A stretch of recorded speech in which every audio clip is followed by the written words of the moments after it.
Saiba Mais de hoje, a gente vai falar sobre as novas regras da lei de arbitragem que entraram em vigor em julho deste ano. A arbitragem é uma forma extrajudicial para resolver conflitos de direitos disponíveis, no qual as partes escolhem um árbitro que vai conduzir todo o procedimento e, ao final, decidir a disputa. Quem vai dar mais detalhes sobre esse assunto para a gente é o advogado Asdrubal Júnior, ele que é presidente da Comissão de Mediação e Arbitragem da OAB-DF. Seja muito bem-vindo, advogado. Quais as principais mudanças na nova lei de arbitragem? Não se trata de uma nova lei de arbitragem, e sim de uma lei que reformou a lei de arbitragem, ou seja, não foi uma lei que substituiu a lei anterior, mas que trouxe aperfeiçoamento à lei anterior.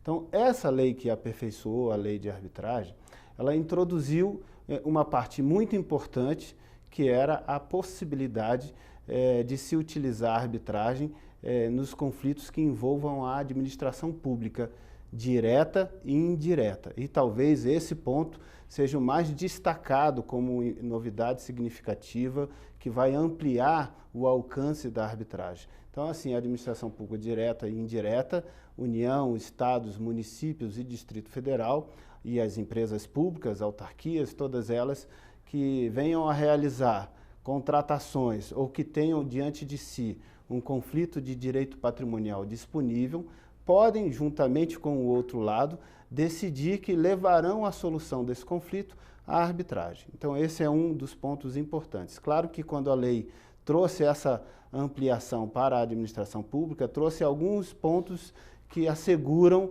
o respeito aos princípios constitucionais, como, por exemplo, a arbitragem que envolver a administração pública não observará aquela confidencialidade que é a tradição na arbitragem, porque respeitará o princípio da publicidade que rege a administração pública.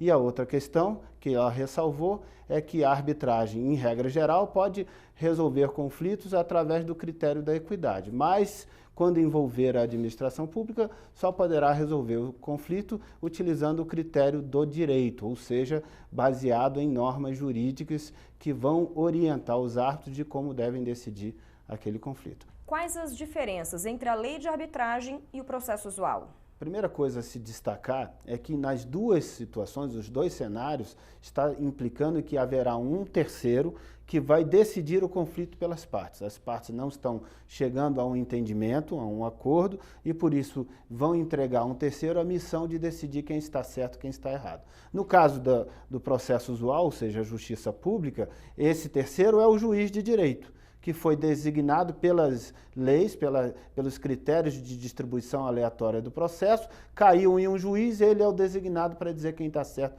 e quem está errado. No caso da arbitragem, pelo livre exercício da autonomia de vontade das partes, as partes escolheram que querem resolver aquele conflito por arbitragem, ou prevendo isso em uma cláusula no contrato, ou depois da existência do conflito, fazendo um compromisso arbitral, que é uma convenção de arbitragem, dizendo, esse conflito aqui vamos resolver por arbitragem. E o segundo passo do exercício dessa autonomia de vontade é escolher onde será encaminhado esse procedimento de arbitragem e quais são os árbitros ou o árbitro que irá resolver esse conflito.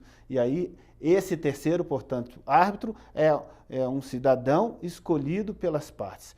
Dentro do âmbito privado, não no âmbito público, mas no âmbito privado, foi escolhido um profissional, um especialista no assunto, para decidir aquele conflito, ou mais de um, se for o caso de escolher um colegiado de árbitros. A lei de arbitragem pode ser usada em todas as áreas do direito? Pode ser utilizada em todos os conflitos de direito patrimonial disponível, que, de um modo geral, pega grande parte das áreas do direito. Mas algumas áreas têm restrições claras, como, por exemplo, a área penal, porque o jus puniendi é uma coisa exclusiva do Estado. Só o Estado pode exercer o jus puniendi, o direito de punir um cidadão que tenha praticado uma infração penal. Outra área que tem restrições claras é a área de família, no que concerne não à divisão de patrimônios, mas no que concerne a direitos indisponíveis, como, por exemplo, a separação, o estado civil das pessoas, a separação, o divórcio. Isso não é possível ser feito por arbitragem. É possível discutir a divisão do patrimônio, se envolver pessoas capazes, nesse aspecto sim, mas não em toda a amplitude da arbitragem, questão de guarda, de alimentos, questões que envolveriam direitos de incapazes também não poderiam ser dirimidos por arbitragem. Outra área que tem uma restrição também muito destacada é a área trabalhista nos dissídios individuais trabalhistas, em que pese ser proposta dessa lei que alterou, mas dos dispositivos que foram vetados pela Presidência da República, o alcance também dos dissídios individuais. Mas eles foram vetados e esse veto ainda está sendo discutido pelo Congresso Nacional. Então, por hora, a área trabalhista envolvendo dissídios individuais trabalhistas não pode, à luz dos últimos entendimentos manifestados pelo Tribunal Superior do Trabalho. Como as pessoas podem utilizar a arbitragem? Primeiramente, prevendo nos seus contratos, fazendo a chamada cláusula compromissória no contrato, que é uma espécie de convenção de arbitragem.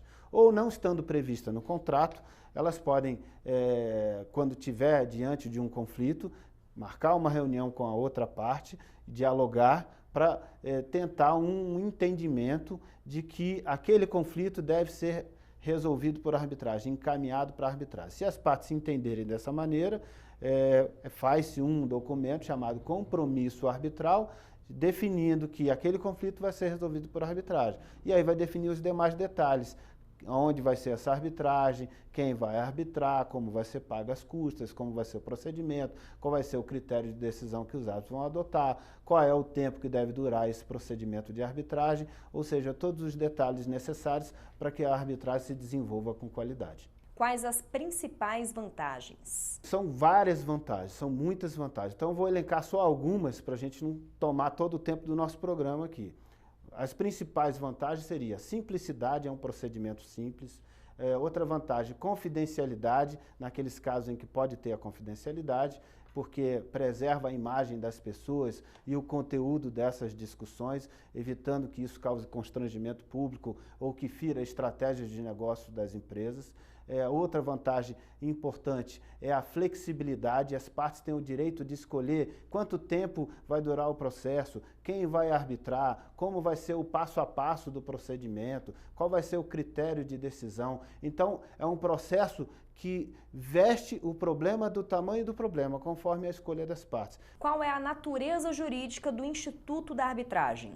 A natureza jurídica do Instituto da Arbitragem sempre foi muito discutida e controvertida no início, mas o que se estabeleceu hoje, de uma maneira já pacífica, é de que ela é jurisdicional. Ela é contratual na origem, porque as partes estão contratando o caminho da arbitragem, porque querem, por escolha própria, mas ela é jurisdicional no resultado, porque ela entrega às partes uma decisão que é válida como se fosse a sentença de um juiz público, que é título executivo judicial e que decide o conflito de maneira definitiva e irrecorrível, ou seja, prestando efetivamente uma jurisdição. Por isso tem natureza jurisdicional, o que é perfeitamente aceito na legislação, inclusive no novo Código de Processo Civil que vem por aí.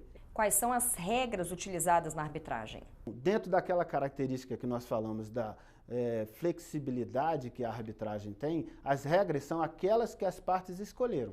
As partes vão escolher o procedimento de arbitragem, o passo a passo da arbitragem. Claro que esse procedimento tem que respeitar princípios mínimos, como o do contraditório, por exemplo, do tratamento isonômico das partes, tem que dar tratamento igual às partes, tem que dar contraditório. Então, respeitando princípios mínimos, eles podem desenhar o fluxo do processo da maneira que for conveniente a eles. E é isso que assegura que a arbitragem tenha a solução do tamanho certo do problema e da complexidade desse problema.